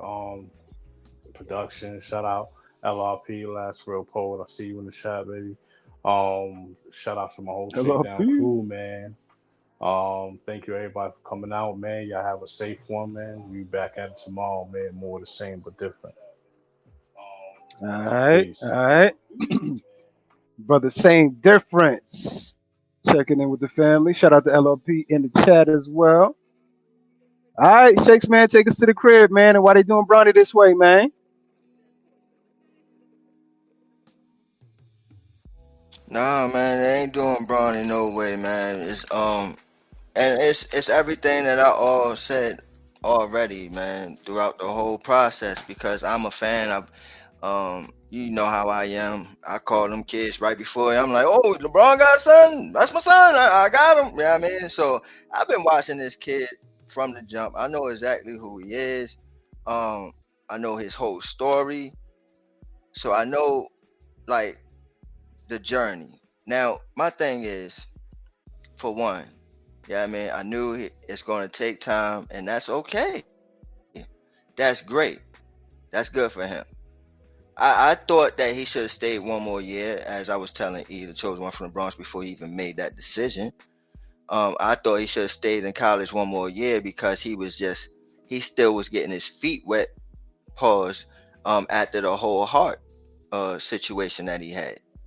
So I thought it was a mistake to go into the draft, but it was a political move on his dad's behalf. Like, look, I ain't got much time, so I'm use my sources to get you onto this team, and this way I'll be there to coach you up and to help you get better and to develop you. Yeah, I mean, because who is a better teacher than your dad?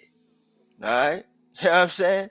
Somebody that's been in the league since he's been 17 years old. Okay. All right. So, um, this was all a great thing, and also the thing about this is that the kid obviously loves to play the game. He just loves to play basketball. That's what his dad does. That's what he idolized. That's what he just seen growing up. So he, more than likely, that is like his passion.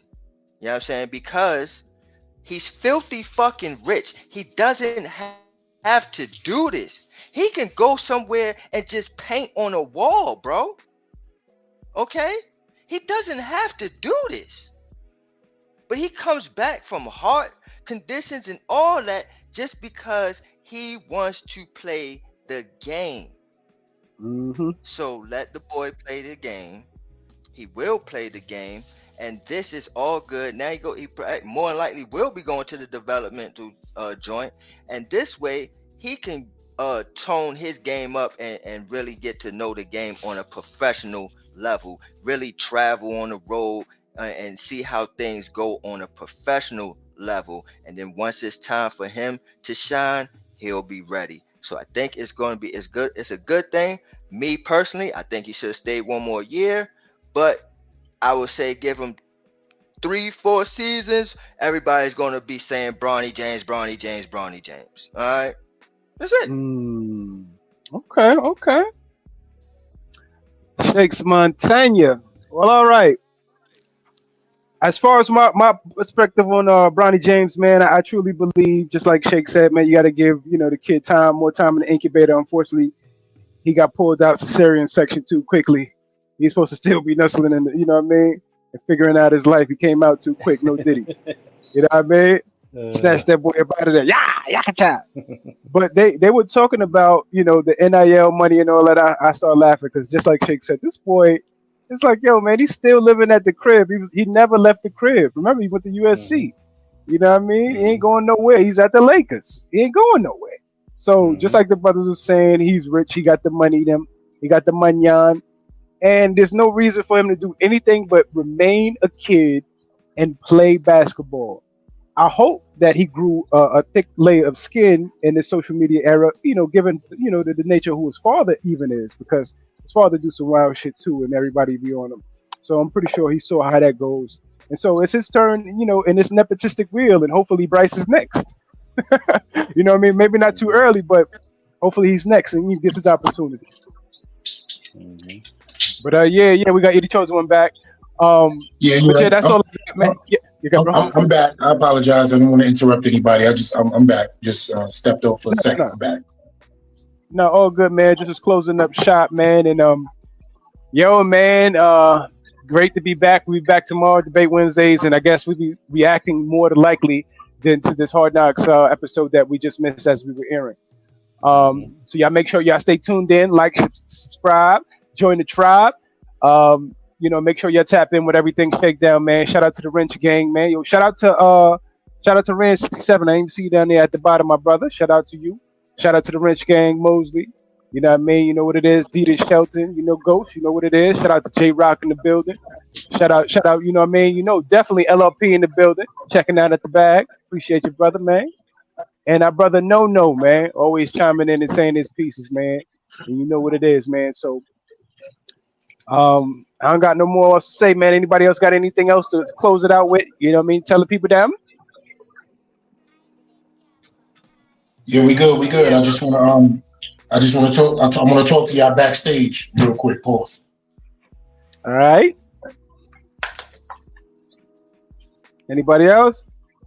yeah, real quick. Also, man, when you say, yeah, I mean, you hope the kid got thick skin, pause.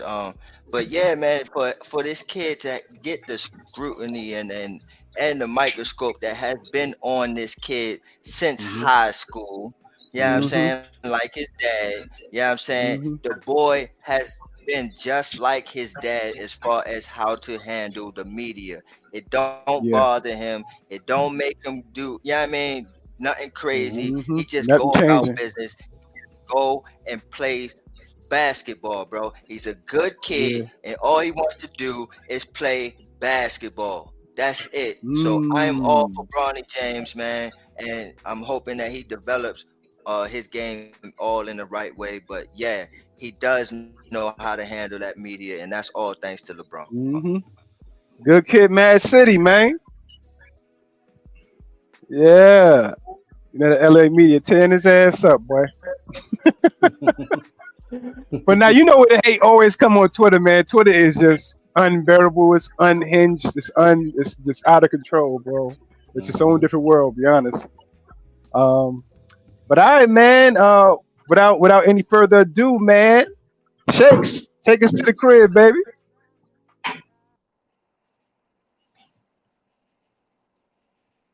No doubt, man. Great episode, man. Glad that we can get through it with the delay and everything that I have. It might be for the whole week, so y'all might have to bear with me. But hey, we still here. We back, and again, happy birthday to Eda Chosen One from the Bronx. Be safe Eddie out Chosen there. from the We love you, Yes, Bronx. sir. and like we always say around this time, we don't expect us, but we damn sure expect y'all understand. Understand? So don't get shook up because we keep shit live. It's the Shakedown rep New York Giants on that drive for 5, and we out of there. Take us away, Black Freezer. Hey, you just been shook by the shakedown crew, and we the fuck out of here. Peace. Good night. On. One. Good night.